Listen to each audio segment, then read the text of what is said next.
stuff. And and I took a lot of the feedback, and it's little subtle things that 99% of people won't know. But there like an example. I was drawing the bow with two fingers, like at the arrow, Mm-hmm. and they're like, "That's going to be a battle bow of some sort. It's going to be like 100 pounds. You're going to use three fingers for that." So I changed the animation to use three fingers. Oh, okay, sweet. It's like super subtle, but I mean, they had some more stuff like "Don't dry fire the bow, please; it would explode" and stuff like that. But it was just like I love that stuff. And some of those people are still follow me. Every once in a while I'll post and they'll be like, "Oh, I saw you on the archery thing forever ago. Like, I'm super excited how far this has come," and stuff like that. So, and I've tried reaching out to a few groups like that, and some things go better than others. But yeah, it's so much experimentation where people are.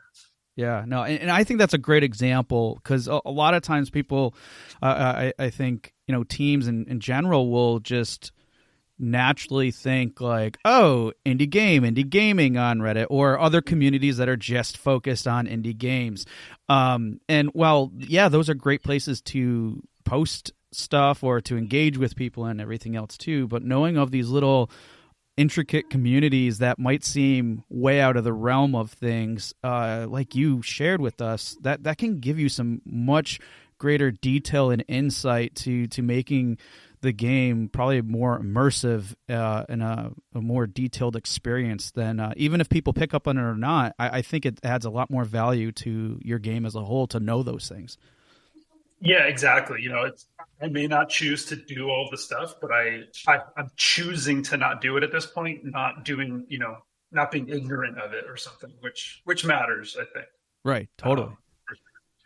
And if people do that, I suggest messaging the mods first, because sometimes they might really not like it, depending on the question or the place. Yeah. It's always worth checking. Yeah, because mods can be fun, and I'm sure we'll get into a little bit of that in a later question too.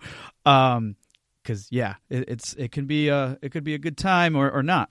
But with that said, I'm also curious, like, so you talked about how you kind of found your audience, your process. Once you knew where your audience basically hung out, what results led you to determine which channels that were, which channels were most impactful and that you kind of like worked more with?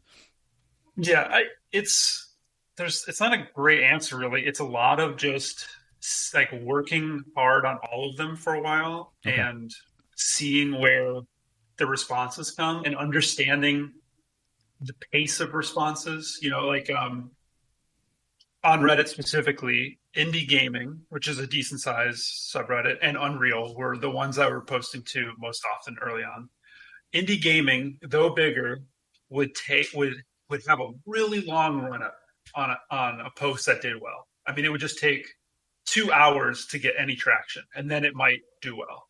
But, so I had to stop myself from deleting a post that had 2 likes on it in the first half hour or something. Okay. But Unreal, if something was like that, I would get rid of it pretty early. So what's the reason for getting rid of stuff? So I get rid of stuff, I guess, if people were to go back and look through my posts, I want them to see good content. Okay. And see the good content as easily as possible. If I'm leaving posts up that have like 3 or 4 likes and just got lost in new, maybe that stuff's interesting still, but I think it's just kind of curating it a little bit. And yep, I'm assuming that people didn't really like that if they didn't, upvote it and it didn't do well. It doesn't mean that like it's getting cut from the game or something, but right, yeah, bad video, bad quality, bad timing, who knows? Also, I think I'll delete something in that situation if 5 people have seen it, and I think you know what, I think the timing was bad, and there's this other post that's currently like skyrocketing. It's only like an hour old or something, so I have no chance, and so maybe I'll save that GIF for another day and try again. Okay, cool. Yeah, and then I know we're kind of talking a lot about Reddit here, but like, what about other channels too? Like, did you try to use a similar process with like something like, there's any number of them, like Imager, Tumblr, Instagram. There's tons of stuff out there, but my big one really is Twitter, where I've got sort of the most stable following and most the most active community is Twitter. But I definitely post to Instagram, Imager once in a while, and then my YouTube videos, which are different than the content that goes to the other places. But it's a lot of trial and error and understanding, speaking differently in posts, like there, a lot of people say like, oh, look at this big bad guy, he's so hard. And then they'll like have a video of themselves getting killed. And I've always found those to feel like really kind of corny, because it's like, well, yeah, you were playing, I don't know, like if you're having fun, that's great. It just feels like unauthentic to me. So I have a language of my posts that, it's like, hey, I just finished this thing, I'm very excited about it, or I think it's starting to get better. What do you guys think? I'm always trying to ask for people's, responses to stuff. And that's what I found to be a really good Twitter kind of conversation. Yep. Instagram's way more of like, hey, I just finished this cool thing, check it out. And then just tons of hashtags.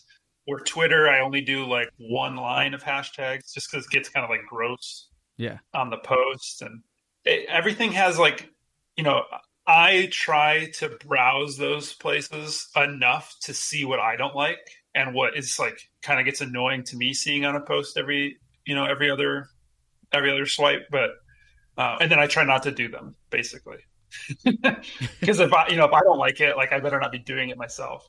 And I think it goes back to your whole authenticity aspect of it, or being genuine with it. Like, if that feels not right to me, then why would I want to do that? And I'm sure in some cases it could be tempting, depending on how much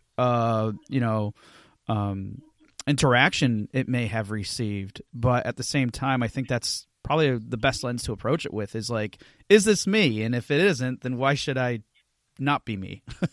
Yeah, absolutely. Being genuine is, the way I want to operate as much as I can. And part of my sales pitch in a way is like that I'm a solo developer working on this. And so you're talking to the entire dev team when you talk to me, and when I respond and listen to feedback and stuff. So the last thing I want to do is be overly polished or spell check anything, because I don't do that, in my everyday life. So I better not do it in my quick tweets and stuff. You have the real deal.